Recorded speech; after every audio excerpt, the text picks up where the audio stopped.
일서 2장 하반부의 말씀을 읽었는데, 이 말씀 가지고 그 안에 거하는 것이 사는 길이라고 하는 제목으로 하나님의 말씀을 전합니다. 모두가 사는 방법은 다르지만 잘 살기를 원합니다. 행복하기를 원합니다. 제가 초등학교 시절 1970년대 초중반에는 동네마다 애향단이라고 하는 초등학교, 그 당시엔 국민학교라고 그랬는데 국민학교 아이들 중심으로 애향단, 마을을 사랑하는 모임, 그래서 오늘같이 주일 아침이면 6시에 음악이 동네마다 크게 울려 퍼집니다. 기억나시는 분들 계실 거예요. 잘 살아보세, 잘 살아보세, 우리도 한번, 뭐죠? 잘 살아보세. 정말 힘든 때였으니까 생존의 문제가 걸리니까 잘 살아보세, 그때 노래 부르면서 마을 청소하고 그랬던 기억이 나는데, 지금은 먹고 사는 문제가 웬만큼 해결되니까 이 잘 산다라고 하는 개념이 생존의 문제를 떠나서 오늘 우리 찬양 들으신 것처럼 행복하게 사는 것, 행복을 추구하면서 사는 것, 이게 누구에게나 소망이 되어져 있습니다. 그런데 우리 그리스도인들에게 있어서는 어떻게 살아야 되느냐? 우리는 살아도요, 주 안에서 살아야 돼요. 우리 크리스찬들은요, 어떻게 살아야 되느냐? 죽어도 주님 안에서 약속하신 영원한 생명, 이거 누려야 돼요. 오늘 25절 말씀해 보니까 이렇게 기록되어져 있습니다. 그가 우리에게 약속하신 것은 이것이니 곧 영원한 생명이니라. 주 안에 거하면요, 행복하게 살 수 있고요, 주님 안에 거하면 영원한 선물, 주님께서 약속하신 선물을 우리가 누리면서 살게 될 줄로 믿습니다. 우리 사랑하는 성도님들, 주 안에서 삽시다. 세상이 흉흉하고 어려워도 우리가 살 길은 주 안에 거하는 길입니다. 많은 사람들이 우리 기독교 후대 사람들에게 좋은 명언들을 남겨놓고 세상을 떠났는데, 미국의 철도 황제라고 부르는 해리스라고 하는 사람이 이런 말을 남겨서 기독교의 명언이 되었습니다. 어떤 말이었냐면, 세상을 다 얻어도 그리스도를 떠난 인생은 다 실패자이다. 이 명언이죠. 세상 것 다 얻어도 그리스도를 떠나 있으면 그건 실패자라는 거예요. 그런데 이 명언에 유래가 있습니다.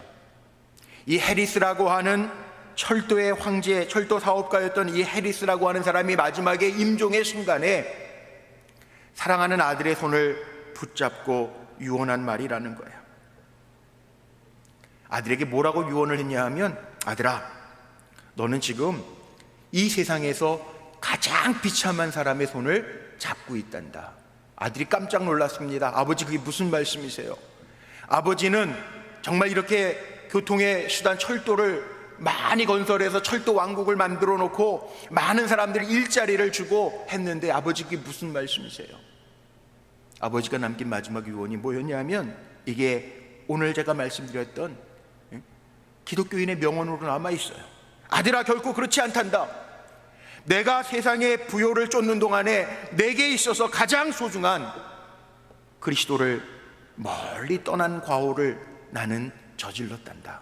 그리고 한 말이, 세상을 다 얻어도 그리스도를 떠난 인생은 실패자란다. 이게 유언이에요. 지금까지 기독교인 명언집에 나오는 명언이 되었어요. 주님을 떠난 삶은 세상 것 다 얻어도요, 실패자예요. 그러나 세상에서 실패한 것 같이 보여도 거꾸로 주님 안에 거하는 자는 인생의 성공자인 줄로 믿습니다. 찬송가 440장 가사가 이런 가사가 있어요. 어디든지 예수 나를 이끌면, 어떤 일을 만나든지 어디를 가든지 겁낼 것 없네. 우리가 가지고 있는 찬송가 440장의 찬송가의 가사입니다. 주님이 함께 하신다라고 하는 믿음이 오늘 예배드리는 우리 성도님들의 마음속에 굳건하게 새겨져서 흔들림이 없이 달려가시기를 주님의 이름으로 축복합니다. 주님 안에 산다는 것이 축복이고 가장 안전한 생명줄입니다. 주님을 의식하면서 살면 돼요. 행복이 뭐 다른 거 있나요? 오늘 정말 오늘 찬양 들으면서 은혜가 많이 됐어요. 가사가 너무 좋았어요. 작은 힘이라도 감사하면서 살 수 있는 것, 그럼 돼요. 억울한 일 만나도 주님 때문에 참을 수 있는 것, 그럼 돼요. 주님 함께 하시잖아요. 어느 교회 장로님이요, 오늘 장로님들만 모이셨는데 장로님들 비하하려고 하는 얘기는 아니에요. 어느 교회 장로님이 성격이 급하신 장로님이라 뭐 마음에 안 드는 일이 있었는지 어떤 사람하고 막 언성을 높이면서 싸우시더래요. 권사님이 가셔서 장로님, 아유 장로님, 성도님들이 봐요. 그랬더니 장로님 개의치 아니하시고 계속 화가 나셔서 하시더라고요. 안 되겠어요. 권사님이 그랬다는 거예요. 장로님, 아유 하나님 보시잖아요. 그래도 계속 언성을 높이면서 싸우시더라는 거예요. 이 권사님이, 장로님 CCTV 저기 있어요.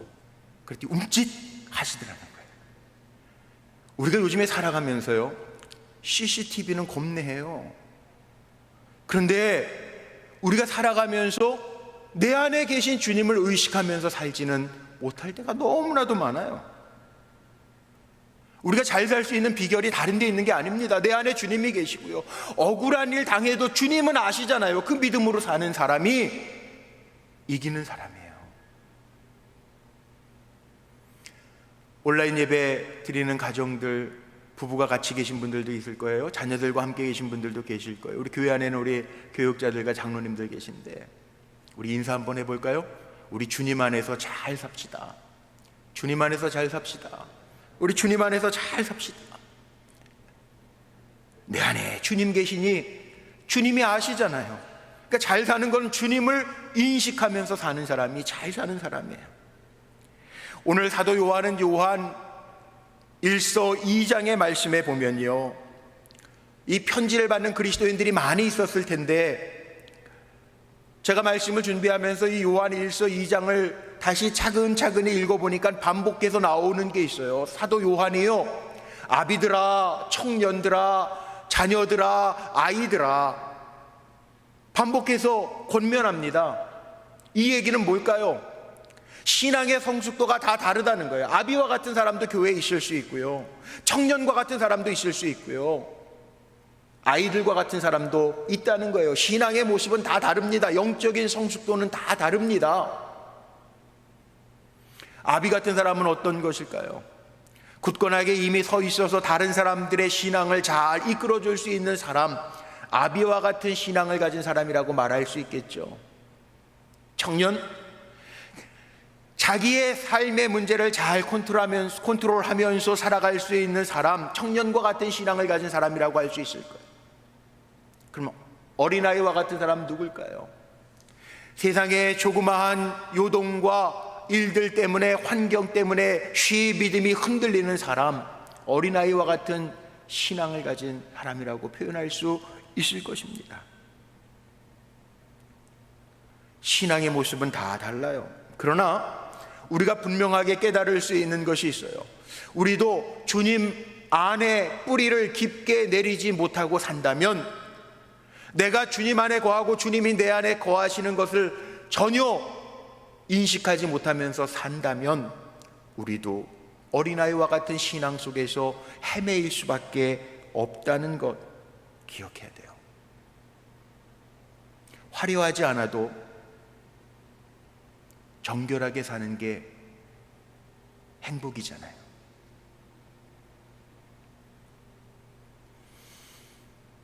말씀을 준비하면서 30여 년 전 생각이 나더라고요.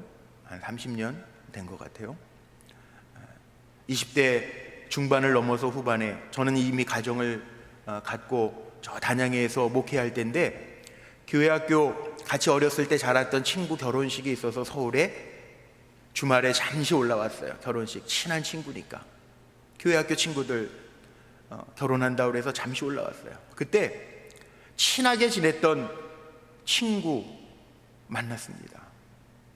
청년기를 지나서 그 친구도 가정을 막 가진 친구예요. 결혼식에서 만났어요. 소위 세상에서 말하는 스카이, 좋은 대학 나오고, 저희 때는 다 그랬지만 대기업에 들어가는 게 소원이었는데 대기업에 한 번에 들어가서 잘 나가는 친구예요. 근데 그 친구가 결혼식 끝나고 만났는데 잠시 얘기를 나누는데 저에게 한 말 제가 잊을 수가 없어요. 이러는 거예요. 경훈아, 난 네가 부러워.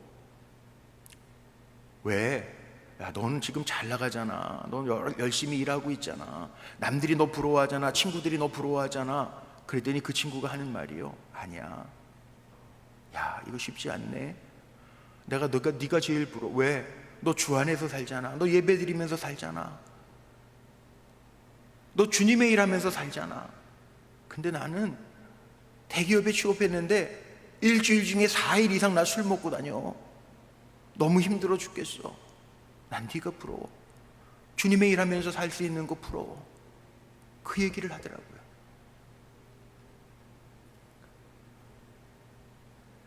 한숨 지으면서 안타까운 모습으로 고백하는 친구의 모습을 보면서 정말 사는 길이 뭘까?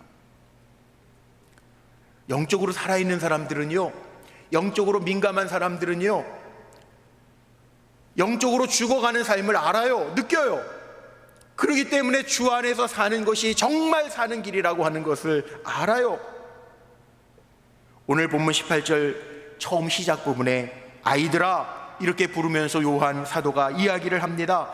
마지막 때는 악하기 때문에, 마지막 때는 악하기에 미혹은요, 영적인 아이들에게 더욱 위험하기 때문에 그렇게 얘기하는 거예요.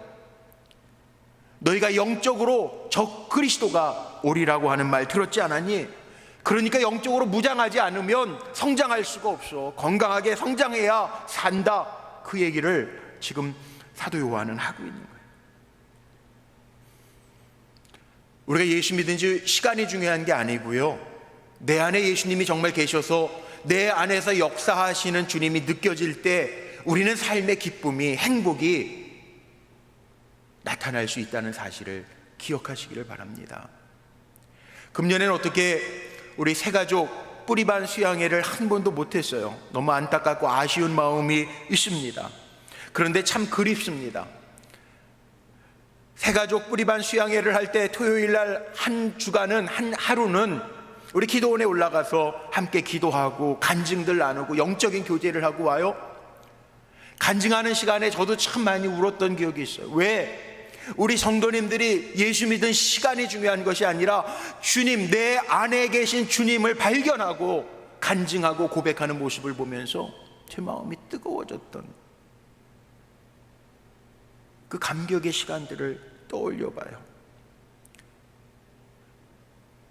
주님이 내 안에 계신 것을 발견하고 신앙생활하는 것과 습관적으로 신앙생활하고 교회에 나오는 것과는 다르다는 거예요. 정말 살기를 원하십니까? 이 어려운 때라고 가장 목사로서 마음에 염려가 되는 부분은 우리 사랑하는 성도님들이 영적으로 후퇴하거나 침체되지 않기를 간절히 소망하고 기도합니다. 살아야 돼요. 교회 못 나와도 주님이 내 안에 계심을 믿고 살아야 돼요. 주님이 역사하심을 체험하면서 살아야 돼요. 그래야 힘있게 살아갈 수 있다는 거죠.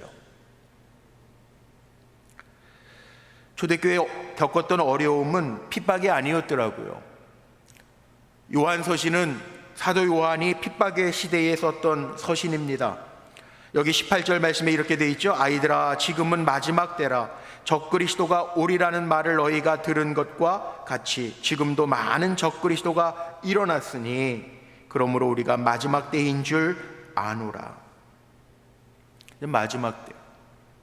마지막 때는 핍박보다도요, 여기 적그리스도, 대적자, 세상의 미혹들이 나타난다는 거예요. 마지막 때입니다. 어제도 잠시 우리 선교부 장로님들 몇 분하고 간담회를 좀 가졌어요. 그때 어느 장로님이 믿음으로 이런 고백을 해요. 목사님, 제가 장로가 되고 나서는요, 세상 모임을 다 끊었습니다. 왜? 장로님 세상 모임도 가셔서 좀 선한 영향력을 끼치시죠? 그랬더니 그 장로님 그러시더라고요. 마지막 때가 되어서 그런지 영적인 유익이 하나도 없고, 아직 내가 영적으로 힘이 없어서 그런지 그들은 변화되지 아니하고 오히려 세상적으로 조롱한다는 거예요. 마지막 때 증상입니다. 오늘 말씀 속에 적그리스도와 세상의 미혹이라고 표현되어져 있는데, 이 그리스도를 적대하는 사람들은 교회 바깥에 있는 사람들, 외적으로 오는 핍박보다도요, 마지막 때에는요, 교회를 분열시키고 상처를 주는 이들이 있다는 거예요. 그래서 19절에는 이렇게 표현해 놨죠. 그들이 우리에게서 나갔으나 우리에게 속하지 아니하였나니 만일 우리에게 속하였더라면 우리와 함께 거하였으려니와 그들이 나간 것은 다 우리에게 속하지 아니함을 나타내려 함이니라. 그들은 함께 있다가 나간 자고요, 더 쉽게 적그리스도인 누구냐? 그 안에 예수가 없는 자라는 거예요. 예수님이 없어요. 예수님이 살지 않아요. 그들은 어떤 사람이냐? 오늘 말씀 속에 그렇게 나와 있죠. 도무지 아버지를, 예수 그리스도를 부인하는 자라. 모른다고 부인하는 자라는 거예요. 22절 말씀에는 이런 말씀도 있습니다. 거짓말하는 자가 누구냐? 예수께서 그리스도이심을 부인하는 자가 아니냐? 아버지와 아들을 부인하는 그가 적 그리스도니. 기가 막힌 일이지만 교회 안에도 교인인 것 같은데, 겉으로 보면 성도인 것 같은데 예수님을 믿지 아니하는 사람, 부인하는 사람이 있다는 거예요. 지금도 마찬가지입니다. 교인이지만 여전히 예수님을 왜 그리스도라고 부르는지도 정확하게 모르는 분들이 있어요. 물론 마지막 때라 의도적으로 교회 안에 침투해서 교회를 분열시키는 이단들도 많이 있는 때죠. 요즘에 인권이나 가치를 존중해서 적당하게 타협하면서 진리를 왜곡하는 이들도 있습니다. 요즘에는 정보화 시대라 안티 크리스찬, 교회에 반대하는 모임들이 소리를 내기도 합니다. 악플들이 얼마나 많이 달리는지 모릅니다. 교회에 다니는 것만 신앙생활이 아니에요. 요즘처럼 교회에 못 오면 어떻게 하시겠습니까? 내 안에 정말 주님이 계시고 내 삶이 주님 안에 있는지를 우리는 점검해 봐야 되겠죠. 요즘에 그런 얘기 많이 하죠. X세대, 밀레니얼 세대들, 그 이후에 나오는 80년대 후반서부터 90년대 태어난 세대, Y세대, 2000년대 세대, Z세대, 도무지 종잡을 수 없어서 XY, 미지수를, 수학의 미지수를 이야기하면서 X세대, 종잡을 수 없는 세대다, Y세대, Z세대다 이야기합니다. 그런데요, 세대는 바뀌어도 변하지 아니하는 복음이 뭡니까? 예수가 그리스도라는 거예요.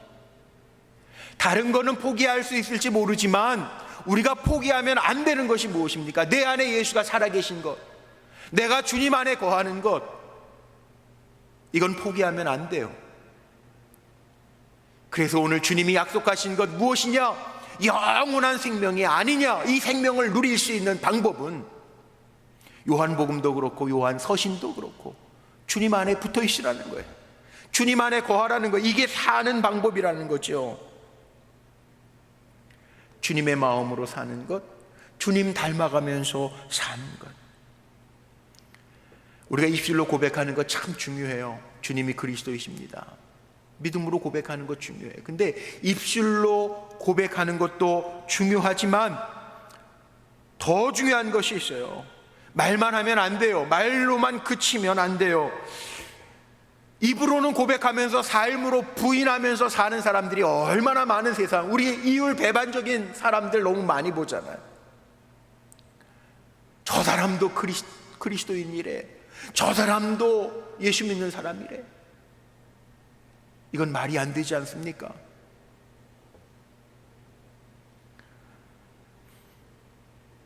그런 마음도 제게는 조금 있어요. 코로나 어려운 시기를 겪으면서요, 하나님이 꼭 퀴즈를 하시는 것 같아요. 알곡과 가라지를 구분하시는데, 성경에 보면 마지막 때 양과 염소를 나누시고 알곡과 가라지를 구분하시는 것처럼 이 시험 환난을 통해서 하나님 하나하나 구별해내시는 것 아닌가, 그런 마음이 들어서 몇 주 전까지 제가 금요철야에 가짜와 진짜라고 하는 시리즈를 가지고 말씀을 전했던 적이 있습니다. 시간이 흐를수록, 마지막 때가 가까울수록 구별해내셔야 되잖아요. 하나님이 가짜와 진짜를 우리 점검해 봐야 돼요. 그럼 나는 진짜 목사인가? 내가 정말 그리스도의 몸인 교회를 위해서 진짜로 섬기고 있는 그리스도의 몸된 성도인가? 아무 생각도 없이 이 환난의 때를 지나는 것이 아니라 내가 정말 주님 안에 머물러 있는, 진짜 주님을 의지하고 믿는, 주님 안에 거하는 성도인가를 점검해 봐야 된다는 거죠. 그런 눈으로 성경을 보니까 가짜와 진짜를 구별하는 방법들이 성경에 너무 많아요. 디도서 1장 16절 말씀에 보니까 목회서신에서 바울은 이렇게 이야기합니다. 그들은 하나님을 시인하나 행위로는 부인하니 가증한 자요 복종하지 아니하는 자요 모든 선한 일을 버리는 자니라. 가짜라는 거죠. 입으로만 하고 몸으로 행위로는 부인하고 가증되게 하고 복종하지도 않고 선한 일하고는 거리가 먼 거, 가짜라는 거죠. 예수님도 분명하게 이야기하셨어요. 마태복음 7장 23절 말씀에 보니까 예수님 이렇게 말씀하셨어요. 그때 내가 그들에게 밝히 말하되 내가 너희를 도무지 알지 못하니 불법을 행하는 자들아 내게서 떠나가라 하리라. 주님도 그렇게 말씀하셨어요. 불법 행하는 자, 주님을 기쁘시게 하지 못하는 자 내게서 떠나가라, 나도 너희를 모른다 하리라. 예수님이 그리스도다 우리가 고백한다라고 하는 것은 무슨 뜻입니까? 예수님이 그리스도다, 하나님의 아들이라, 나의 구원자라. 무슨 뜻입니까? 예수님이 나의 삶의 주인이시고 내 생명이시고 나의 전부시고 나의 왕이시라고 하는 고백이지요. 어떻게 주님을 따른다고 하면서, 나의 왕이신 주님을 나의 삶의 주인이시고 생명이신 주님을 따른다고 하면서 불법을 행하면서 내가 그리스도인이라고 말할 수 있겠습니까?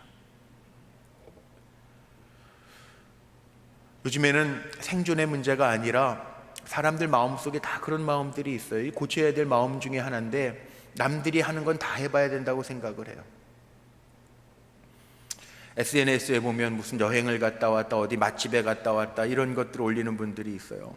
어느 목사님이 그런 글을 올리셨더라고요. 요즘 코로나 때문에 힘든데, 이 힘들 때 무슨 먹거리 자랑하고 여행 자랑하는 건 좀 자제하고 우리 주님 다시 묵상합시다, 이런 글을 올리셨는데 마음에 와 닿더라고요.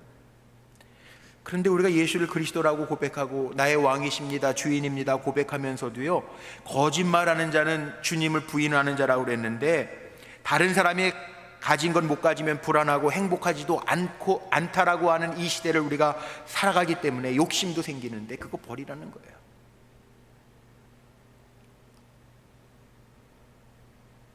오늘 행복이라고 하는 찬양을 들으면서 제 마음이 더 뜨거워졌어요. 그렇지 않습니까? 화려하지 않아도 정결하게 사는 것, 길지 않은 인생을 살아도 주님의 뜻대로 산다면 그게 행복 아닐까요?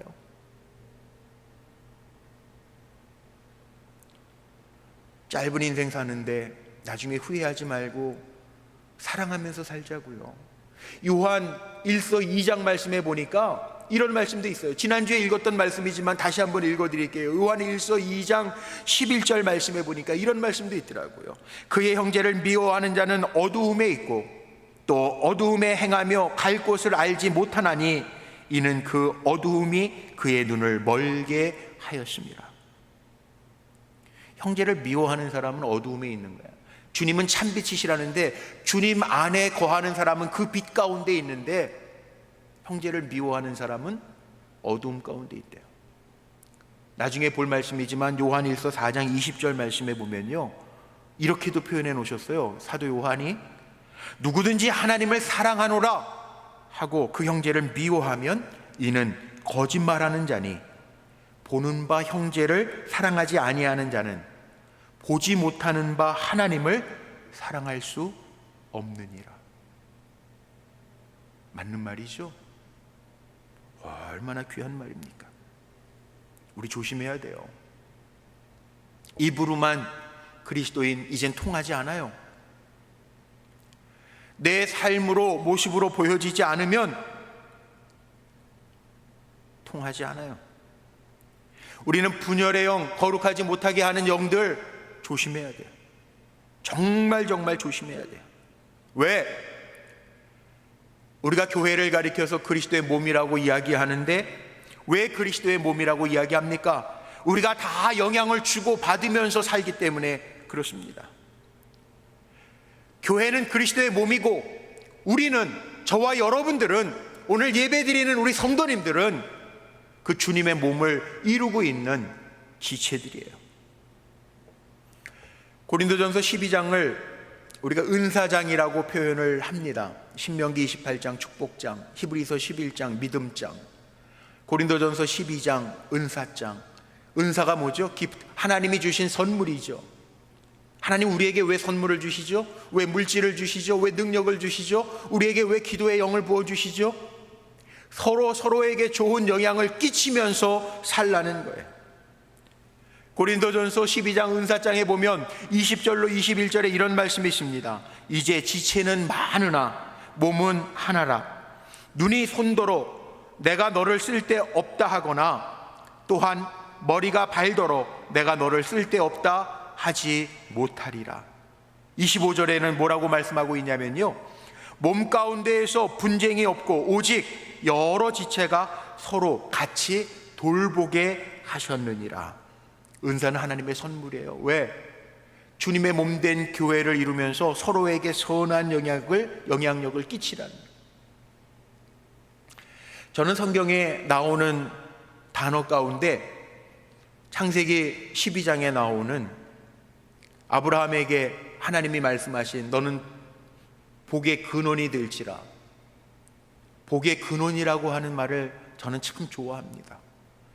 제 목회 철학 가운데 하나가, 그래서 이왕이면 축복의 통로로 사는 것, 우리 성도들이 축복의 통로가 되어지는 것, 그걸 위해서 저는 기도합니다. 복의 근원이 된다라고 하는 말 참 좋아하는 말인데, 복의 근원이 된다라고 하는 말은 내가 복 받아서 복을 쌓아두는 것이 복의 근원이 아니라 하나님의 주신 복은 흘려보내는 거예요. 하나님의 주신 복은 나누는 거예요. 이게 복의 근원이에요. 그래야 의미가 있습니다. 우리가 이처럼 살아가면서 정말 복의 근원으로 살아야 될 터인데, 오늘 말씀 속에 어린아이와 같은 신앙을 가진, 신앙의 성숙도가 아직 미숙한 이들을 향하여 요한 사도는 외칩니다. 뭐라고 외칩니까? 미혹해 하는 영, 적 그리스도 조심하라는 거예요. 그러나 분명히 해야 될 것이 있어요. 적 그리스도는 우리가 조심해야 돼요. 영적으로 깨어 있어서 어떤 미혹의 영도 이겨내야 돼요. 그런데 주님이 내 안에 계시기 때문에, 나의 힘 대신 주님이 내 안에 계시기 때문에 주님 안에 거하면 능히 이기게 될 줄로 믿습니다. 그래서 오늘 20절 말씀에 본문에 이렇게 나와 있죠. 너희는 거룩하신 분에게서 기름 부음을 받고 모든 것을 아느니라. 하나님께서는 거룩한 영을 우리에게 부어주셔서요, 바른 지식을 갖게 해 주셨다는 거예요. 바른 지식 가지고 있으면 삽니다. 주님이 내 안에 계시면 삽니다. 주님이 나를 인도하시면 우리는 삽니다. 거짓된 지식을 가지면 죽습니다. 말씀을 준비하는데 기사에, 뉴스 신문 기사에 이런 기사가 났어요. 연예인, 유명한 연예인입니다. 연예인이 지금 젊은 연예인이에요. 폐암 투병을 하고 있는 중에 들으신 분도 있을 거예요. 한동안 이런 소문이 났대. 개 구충제, 애완견 구충제를 먹으면 암세포가 죽는다. 그래가지고 이 연예인, 남자 연예인, 폐암 투병 중에 있는 연예인이 8개월 동안 개 구충제를 먹었어요. 근데 신문에 인터뷰를 하면서 기사가 났어요. 뭐라고 났냐 하면, 나는 잘못된 지식으로 인해서 지난 8개월 동안 개구충제를 먹었으나 암도 전이되고 별 효과가 없었습니다. 그래서 저는 다른 치료법으로 바꾸기로 했습니다. 그 얘기가 공식적으로 신문에 났어요. 제가 그 기사를 보면서 잘못된, 요즘에 가짜 뉴스라고 하는 말도 참 많은데요, 잘못된 정보가 사람을 죽게 할 수 있어요. 그런데 예수 안에서 사는 게 왜 중요하냐면, 이게 생명과 관계가 있기 때문에 그래요. 예수 안에 거하지 아니하면 말라 비틀어져 죽는다는 거예요. 그러나 예수 안에 거하면 산다는 거예요. 이게 오늘 말씀의 핵심이에요.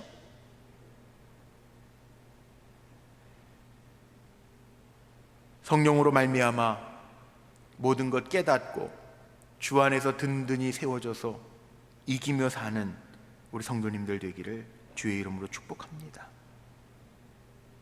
오늘 말씀 속에 27절에 이런 말씀이 있어요. 너희는 주께 받은 바 기름 부음이 너희 안에 거하나니 아무도 너희를 가르칠 필요가 없고 오직 그의 기름 부음이 모든 것을 너희에게 가르치며 또 참되고 거짓이 없으니 너희를 가르치신 그대로 주 안에 거하라. 성령 받고 주님이 인도하는 사람은 독불장군으로 살라는 이야기가 아니고요, 정말 믿는 사람에게는 주님이 그 안에 계시니까 주님이 가르치시는 대로 인도함을 받고 살면 산다라고 하는 말씀을 하고 있는 거예요. 그래서 반복돼서 나오는 게 오늘 27절 28절 마지막 부분에 보십시오. 반복돼서 나오는 게 오늘 제가 제목 삼은 것처럼 너희를 가르치신 그대로 주 안에 거하라. 28절에도 시작할 때 자녀들아 이제 그의 안에 거하라 이렇게 말씀하고 있어요. 주님 안에 거한다라고 하는 게 뭘까요? 주님이 내 인생의 주인이 되셔서 나를 이끌어 주시도록 내어드리고 살라고 하는 말씀입니다. 자, 오늘 말씀 정리하고 마칩니다. 우리 사랑하는 성도님들, 그동안 주님 안에 머물러 있는 삶을 살고 계셨습니까? 다른 사람은 몰라도 자기는 알아요.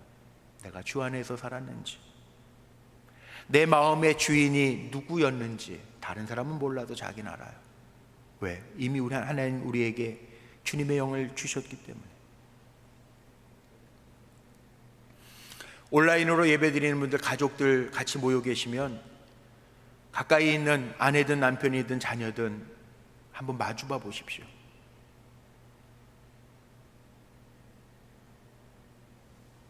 참빛인 주님이 계시고요, 그 빛 가운데에서 서로를 마주 보면요 참 재밌는 거. 집에 가서 부부가 한번 테스트 해보세요.